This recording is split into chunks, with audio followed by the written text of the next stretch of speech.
Organizing a book file in InDesign.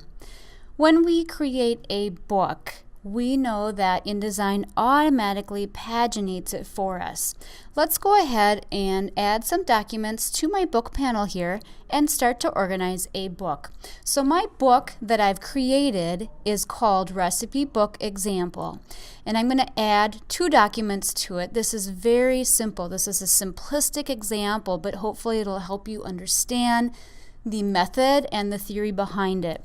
So I can use my plus to add a document, and remember, you want to work from either a copy or create a copy of original if you're going to work from the original, because InDesign will renumber the original document. The book panel is a direct connection to your original document. So I'm going to choose recipe 1 here. In this case, I'm working from my original, and I'm going to leave my copy as sort of my archived backup if I need to.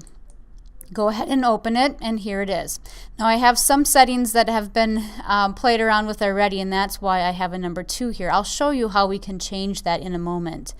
I also can add a document by doing the options menu drop down, add document. Again, gonna add recipe 2, click open. And there we go. And you can see again, I've got something unique happening here. Typically, you'll have a 1, a 2, a 3, a 4 on down.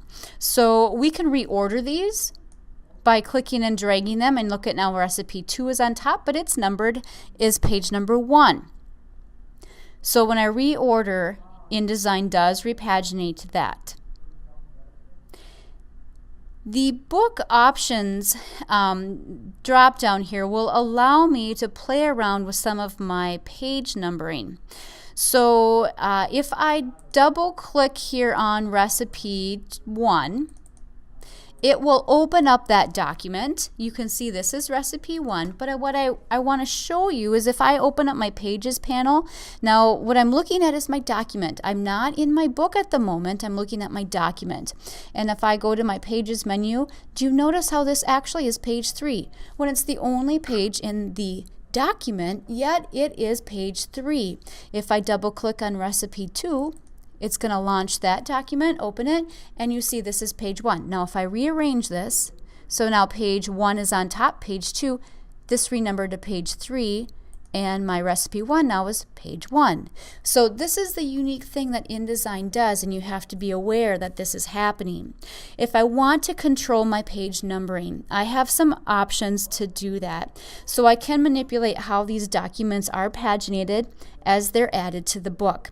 To get that, let me just back up for a moment. By default, page 1 is always on the right-hand side, and default it would follow with page 2 then on the left, page 3 on the right, page 4, so it would be a left, right, which seems fine, but this can be an issue if I'm adding 2 documents such as this, and I've already changed it, but you can see I maybe want them to both start on the right page. If we're thinking of a 2-page spread, I don't want anything maybe on the left page, or I always want my document, my first page of my chapter to be on the right side of the spread.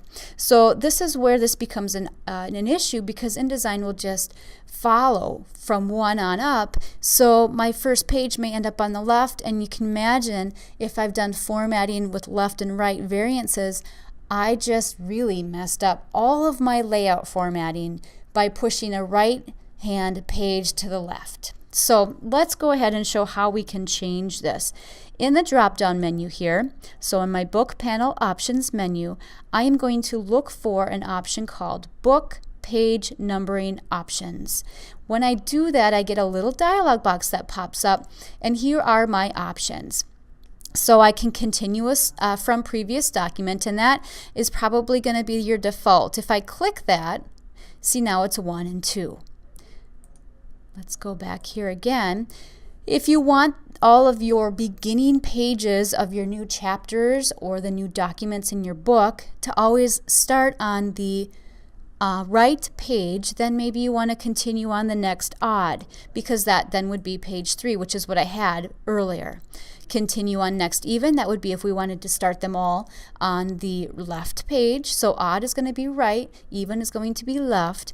I can insert a blank page, and I can automatically update page and section numbers, which you probably want to have checked. If I click OK here, now you can see I have both starting here on page 1 and then page 3, and by default it will remember this now, and so when I add some new documents it will follow suit with that numbering convention. If I want to get into my document numbering options, I can double click right on my page in the book panel.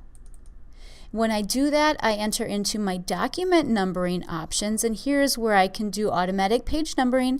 Again, I can choose to start this page numbering at a certain number. So if I don't want to do a 1, 2, 3, if I want to do some other unique numbering, or maybe I have a preface in front where then I actually will not start with my actual numbering right away, this is where you can change that.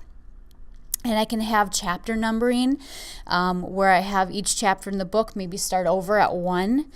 So you can do some unique things here with each document numbering options within your book. So know that even though InDesign tries to think for you, and a lot of times it does a great job, you just have to be aware that there might be some tweaks that you have to go back and do, especially when you're building a book in InDesign.